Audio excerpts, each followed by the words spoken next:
Cette vidéo s'adresse à tous les fans de Fortnite et ceux qui y jouent depuis pas longtemps comme ceux qui y jouent depuis le chapitre 1, le chapitre 2, le chapitre 3. Vraiment, cette vidéo, on va pas juste fustiger Fortnite parce que c'est pas le but. J'ai déjà fait ça récemment au niveau de l'histoire. On va en fait identifier c'est quoi qu'on a perdu chez Fortnite qui fait qu'aujourd'hui Fortnite n'est plus la même chose. Et surtout, on va aussi dire quand même aujourd'hui ce qui fait que Fortnite reste un des jeux vidéo les plus populaires au monde quand même. Donc les gars, j'espère que vous allez rester jusqu'à la fin de la vidéo et surtout donner votre avis dans les commentaires parce que cette vidéo elle m'a été inspirée par CypherPK qui il y a quelques jours a sorti une vidéo où en gameplay il parle en fait de ce qu'il pense de Fortnite actuellement et moi j'ai eu envie de faire ma propre version où justement je reviens un peu sur ce que je pense qui ne va pas avec Fortnite depuis quelques années et discuter et voir en fait les solutions sur tout ça. C'est parti pour une vidéo qui me tient vraiment à cœur. En 7 ans, il s'est passé énormément de choses sur Fortnite parce que c'était il y a 7 ans que Fortnite a lancé le Battle Royale. Et tout d'abord, on va énoncer ce qui a fait que Fortnite a percé.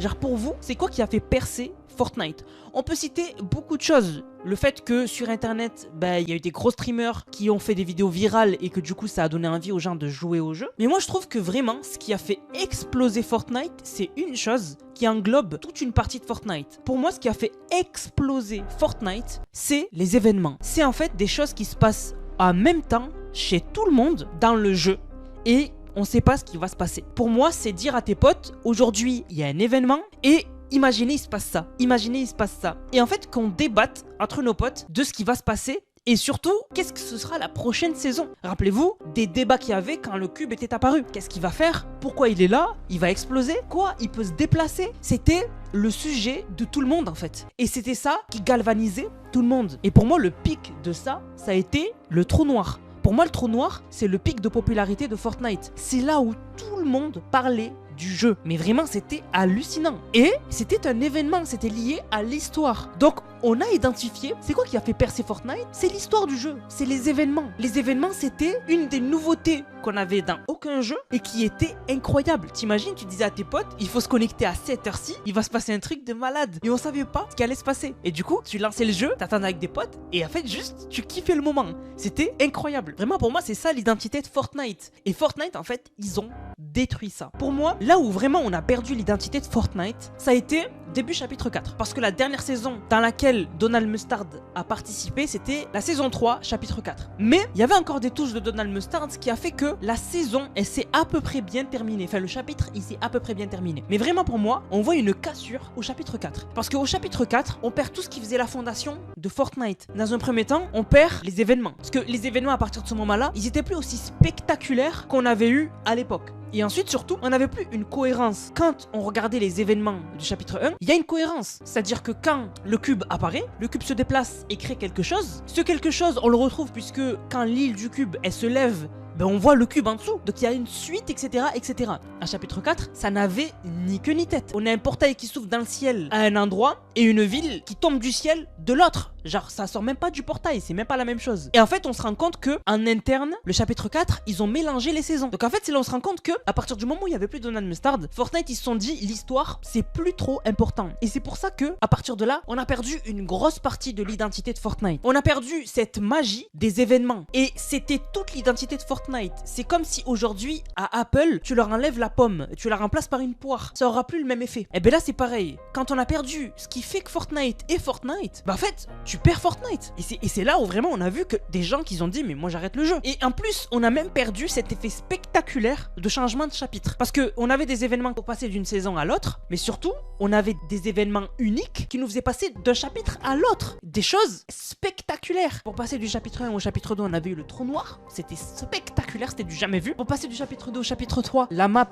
elle s'est retournée sous nos yeux. C'est du jamais vu. Et en chapitre 3, pour passer au chapitre 4, la map a explosé. C'était déjà un peu moins spectaculaire. Maintenant, c'est plus du tout spectaculaire. Maintenant, même si c'est des prouesses technologiques, on a juste Snoop Dogg, Ice Spice, Eminem qui sont en direct sur Fortnite et du coup qui nous font un concert et puis il y a une petite explosion et c'est tout. C'est l'effet d'un pétard mouillé quoi. On n'a plus du tout ce truc spectaculaire. Et l'histoire n'est plus du tout cohérente. Chaque saison, on a l'impression que c'est une toute nouvelle histoire qui commence. Et vraiment, c'est devenu illogique. Aujourd'hui, on nous introduit des personnages comme Fletcher Kane qui sont censés être des amis de Midas, mais il n'y a aucun flashback, on n'a jamais entendu parler parlé de Fletcher Kane. Midas, il a jamais mentionné un loup. Même les personnages mythiques de Fortnite, on n'a jamais eu de flashback. On sait pas Sloane, qu'est-ce qui s'est passé quand elle est née. On sait pas pourquoi Leo, ils l'ont récupéré aussi jeune. On sait rien en fait. Vraiment, Fortnite n'ont pas creusé leur histoire. Et c'est ça qui a fait qu'on a perdu une histoire cohérente. L'identité de Fortnite, c'est affligeant qu'on l'ait perdu. J'étais un défendeur de l'évolution graphique de Fortnite. Pour moi, je disais que c'était une bonne chose que Fortnite il évolue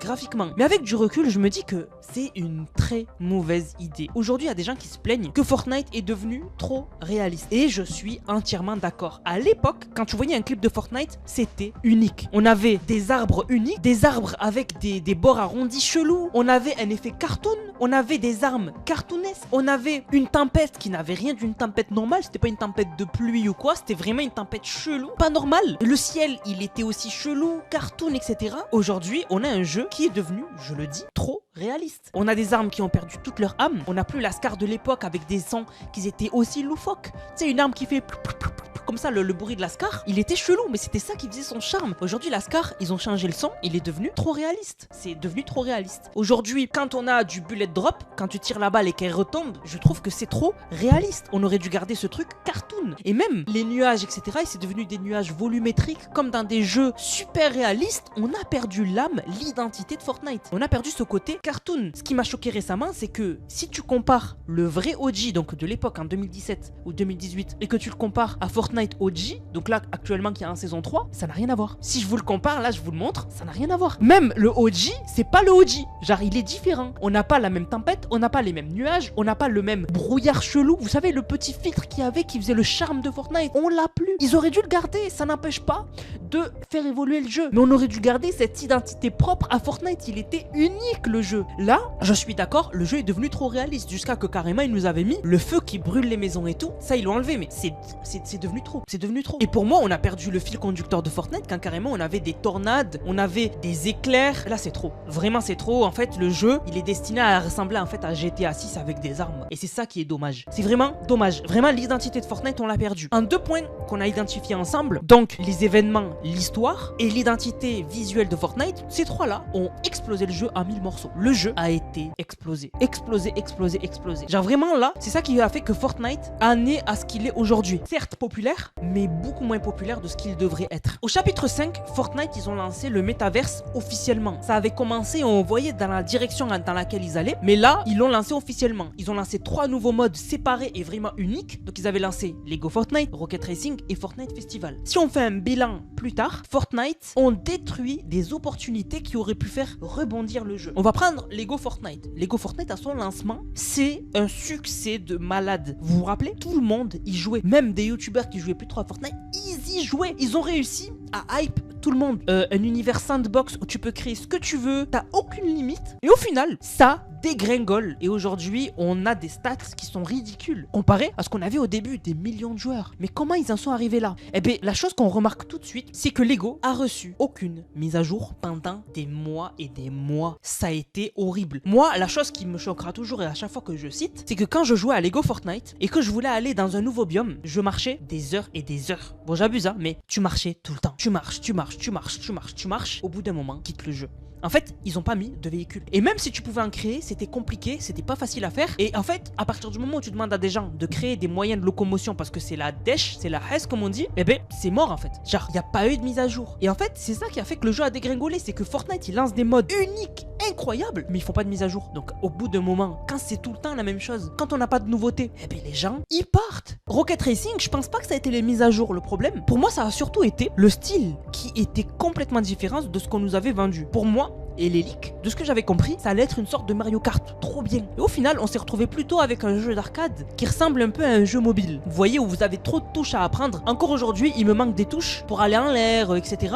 Sur manette, je pense que c'est plus facile. Mais par exemple, sur PC, moi, il me manque des touches pour coller ma voiture en l'air, etc. Et au final, c'est hyper compliqué, je trouve, à prendre en main. Et en plus, ça a rien d'un Mario Kart. Je trouve que ça aurait été plus logique de copier Mario. Voilà, Mario Kart, avec des caisses que tu rentres dedans et ça donne des pouvoirs. D'ailleurs, il l'avait fait dans la saison de Megalodon. Donc pourquoi pas le remettre dans Rocket Racing? Et ça aurait été super fun. Et surtout, Fortnite, ils avaient un boulevard devant eux. Ils auraient pu rajouter les bananes à la Mario Kart, mais ça aurait été banane de l'histoire de Fortnite. Ils auraient pu faire plein de choses. Ils auraient pu te donner un pouvoir qui, quand tu le prends, rend ta voiture en or, genre le pouvoir de Midas, et genre ta voiture, elle va plus vite et elle peut pas être cassée. Tu vois, des trucs comme ça. Mais ils l'ont pas fait. fait. Et c'est ça qui a fait que pour moi, Rocket Racing, très compliqué à prendre en main. Jeu arcade, qui fait trop arcade, et pas trop de mise à jour. Ça aussi, ça a flop. Aujourd'hui, Rocket Racing, c'est le plus gros flop du métaverse. Et Fortnite Festival, eh ben, c'est une niche. C'est pas tout le monde qui joue à des jeux de rythme. Vraiment, c'est une niche. Vraiment, c'est pas le joueur commun qui va jouer à ce genre de jeu. Et c'est pour ça, pour moi, que c'était compliqué aussi. Et donc du coup on se retrouve des années plus tard avec un métaverse qui, je suis désolé, hein, a flop. Le seul qui s'en sort assez bien, c'est Lego, qui du coup ont su rebondir avec Lego Fortnite Odyssey, avec Lego Brick City, etc. Ils s'en sortent bien. Mais c'est dommage, ils auraient pu s'en sortir encore mieux. Et le pire, c'est qu'on se dit Fortnite, avec ses expériences, ils comprennent leurs erreurs et ils feront plus la même erreur. Eh bien pas du tout. Puisque récemment ils ont lancé Fortnite Ballistic. Et encore une fois, c'est la même chose. Hein. On remplit un stade, tout le monde est content, tout le monde est hype, tout le monde y joue. Même les joueurs de Warzone, ils sont venus sur Fortnite. Les gens étaient trop hype, les gens étaient là, go, c'est incroyable, allez-y, foncez, on va tous jouer, c'est trop bien. Ils reviennent des mois plus tard en disant, on a une mise à jour. Mais le stade, encore une fois, il est vide. Plus personne n'est là, plus personne n'est là. La première grosse mise à jour de Ballistic, c'est demain. Le mode, il a été lancé en décembre 2024. Et là, l'idée, elle est bonne. Ils vont sortir des maps qui sont pas finis, et avec les retours de la communauté, ils vont finir la map. C'est une idée magnifique. Ben pourquoi ne pas l'avoir fait il y a 2 mois, 3 mois? Pourquoi ne pas l'avoir fait un mois après? Parce que du coup, les joueurs de Ballistic qui aiment beaucoup ce mode, moi j'aime beaucoup la SND, eh ben ils se sont retrouvés à jouer sur la même map pendant 4 mois et quelques, et en plus, des bugs. Donc, plus personne n'est là. Ça va avoir un petit succès, hein. Moi, je vais y aller jouer, peut-être que ça va être trop bien. Mais vraiment, c'est trop tard. C'est du gâchis complet. Donc, le métaverse est une chose bien, mais je trouve que encore aujourd'hui, c'est trop mal géré par Fortnite. Maintenant, on va parler du magasin qui est devenu Fortnite, parce que on peut pas se le cacher, aujourd'hui, il y a beaucoup de collabs. Et moi, les collabs, ben, je vais peut-être vous choquer, mais moi, ça me dérange pas. Ça me dérange pas. À partir du moment où elles ne remplacent pas le jeu de base. Parce que si on aurait des collabs dans la boutique tout le temps, comme on a aujourd'hui par exemple, ben c'est pas dérangeant.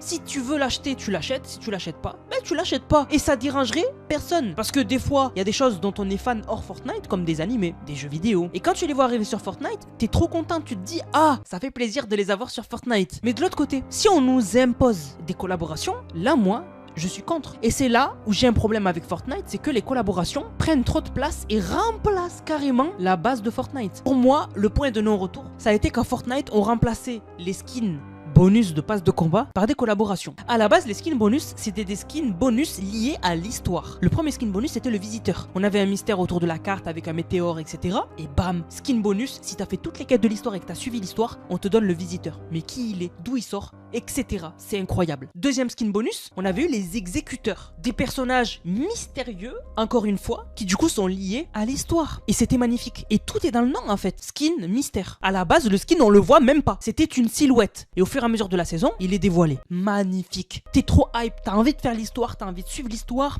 Il y a un truc caché. Il y a du mystère. Il y avait eu l'exécuteur. Après, il y avait eu IM, le prisonnier. C'était incroyable. Incroyable. Et on a perdu tout ça quand ils ont ajouté Neymar. Ils ont ajouté un footballeur en skin bonus. Et après, ben, ça a été la dégringolade. On a eu plein de skins bonus qui n'ont rien à voir avec l'histoire. Et c'est là pour moi où on a la barrière en fait. C'est que à partir du moment où ils ont fait ça, ils ont détruit le jeu. Parce que du coup, maintenant on se retrouve avec des skins bonus qui sont des collabs. On a maintenant que des collabs. Maintenant on est choqué quand c'est un skin original. Et encore plus choqué si c'est lié avec l'histoire. Sinon la plupart du temps c'est des collaborations. Et maintenant on se dit qu'ils ont fait le max. Ils peuvent pas faire plus. Et bien maintenant, on avait des saisons collabs. La seule saison collab qu'on avait c'était Marvel. La seule saison collab qu'on avait c'était Marvel. C'était une fois par chapitre. C'était cool. Moi ça me dérangeait pas. Du moment que ça se limite à une saison. Maintenant, on a une saison Star Wars qui arrive bientôt. Donc ça fait que peut-être on pourrait se retrouver un jour dans un chapitre où on a dans le chapitre sur 6 saisons, 2 saisons collab. Donc en fait, t'as pas le temps de mettre en place une histoire qu'en fait elle se fait manger par la collab. Si tu commences à faire une histoire qui est cohérente avec un personnage qui arrive, qui est mystérieux, qui a été teasé depuis longtemps. Imaginons aujourd'hui Fortnite, ils reprennent l'histoire de Fortnite. Donc ils font revenir Sloan, Leo et ils nous introduisent le néant. On voit à quoi il ressemble, etc. Et que pendant toute la saison, on se prépare à son arrivée. C'est les problèmes, on voit qu'il arrive au loin dans le ciel, la menace arrive, c'est flippant, c'est choquant, etc. Et on se hype. Et on te dit, la suite de l'histoire, c'est pas la prochaine saison, c'est l'autre. Parce que là, en attendant qu'il arrive, on va vous mettre Palpatine. Bah, d'un coup, c'est bon, c'est mort. Parce que même si ça dure qu'un mois, pendant un mois, on va nous parler de Palpatine. Quand le néant il arrive, c'est plus du tout la même sensation. Il y a eu une mise en tension pendant toute une saison. On te dit, il arrive, t'es hype. Et d'un coup, tu vois un mec avec un sabre laser qui arrive.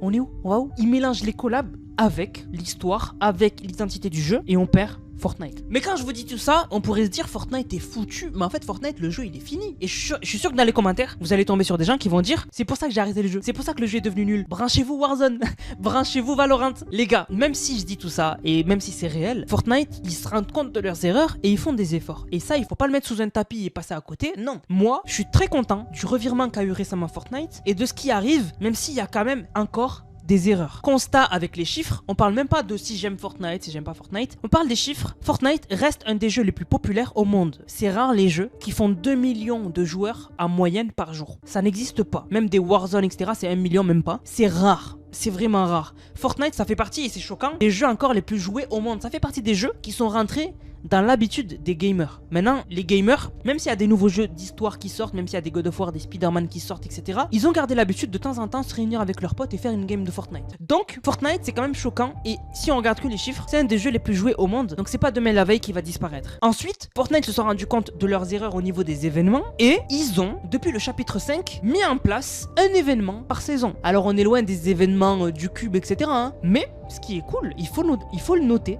Fortnite font un événement par saison depuis le chapitre 5. Et ça, je trouve ça trop bien. Mais c'est vraiment trop bien. Et là où ça doit les choquer, c'est que même si les événements ne sont pas au niveau du chapitre 1 ou du chapitre 2, les événements, ils continuent d'avoir des millions de joueurs. Il y a encore des millions de joueurs qui font les événements de changement de chapitre. Il y a encore des millions de joueurs qui font les événements, enfin les mini-events qu'on a entre chaque saison. Et je trouve ça trop bien. Et ça prouve que c'est vraiment l'identité de Fortnite. Et surtout, Fortnite, maintenant, ils essayent d'avoir un fil conducteur. On l'a vu dans le chapitre 5, où il y avait une histoire liée et logique. Quand la boîte de Pandore apparaît, etc., la boîte de Pandore est toujours là, elle reste, etc. Donc vraiment, ils font attention maintenant. Et ils comprennent leurs erreurs et petit à petit on a l'impression qu'ils arrivent à trouver un équilibre. Mais c'est pas encore ça. Mais encore une fois, faisons leur confiance et moi, j'attends de voir ce qu'ils vont faire dans le futur. Mais vraiment, tout ça, c'est ce qui est devenu Fortnite et on doit faire avec. En vrai, faut pas être bloqué dans la nostalgie et se dire c'était mieux avant. Faut voir ce que Fortnite nous ont prévu dans le futur. Moi, je suis curieux de voir ce qui va se passer. Et vraiment, c'est important de temps en temps de faire un bilan. Mais dans tous les cas, on est obligé de jouer à ce que Fortnite nous propose. Donc on espère juste qu'ils vont de plus en plus se rapprocher de ce qu'était Fortnite de base. Après, le style graphique, je pense, ne reviendra jamais à ce qu'il était. Mais vraiment, juste avoir une histoire cohérente et des événements cool et cohérents, déjà, on va revenir vraiment à un prime. Vraiment à un prime avec le retour des personnages mythiques de Fortnite. Je pense qu'on retournerait à un prime. Du coup, la famille, dites-moi ce que vous en pensez dans les commentaires. Dites-moi ce que vous, voilà, dites-moi vous, qu'est-ce que vous en pensez, qu'est-ce que vous pensez de Fortnite. Vraiment, n'hésitez pas à vous lâcher dans les commentaires. Cette vidéo, elle est faite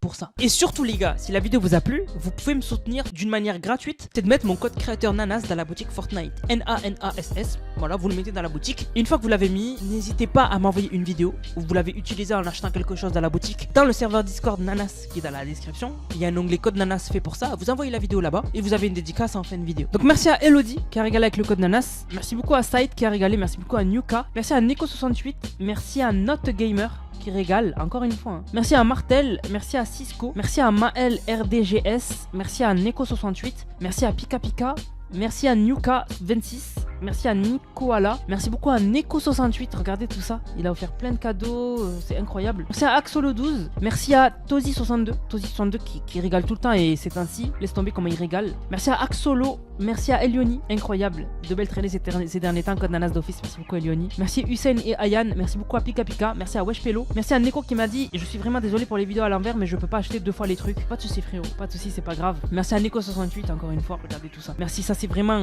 incroyable, merci du fond du cœur. Merci à Razelingan, il m'a dit j'ai pas pu résister mais bon j'ai pas assez de V-Bucks pour m'acheter Raiden, mon perso préféré dans Mortal Kombat 11 ou 9, je me souviens plus. Et merci beaucoup à Sansuper qui a dit achat de la nouvelle danse APT de Rose et Bruno Mars avec le code des GOT Nanas. T'es le boss Nanas, ne lâche rien et continue tes vidéos le GOT. Du coup la famille, j'espère que la vidéo vous a plu. Si c'est le cas, n'hésitez surtout pas à liker, commenter, partager. On se capte les gars pour une prochaine vidéo. C'était Nanas, prenez soin de vous. Bang, bang, bang.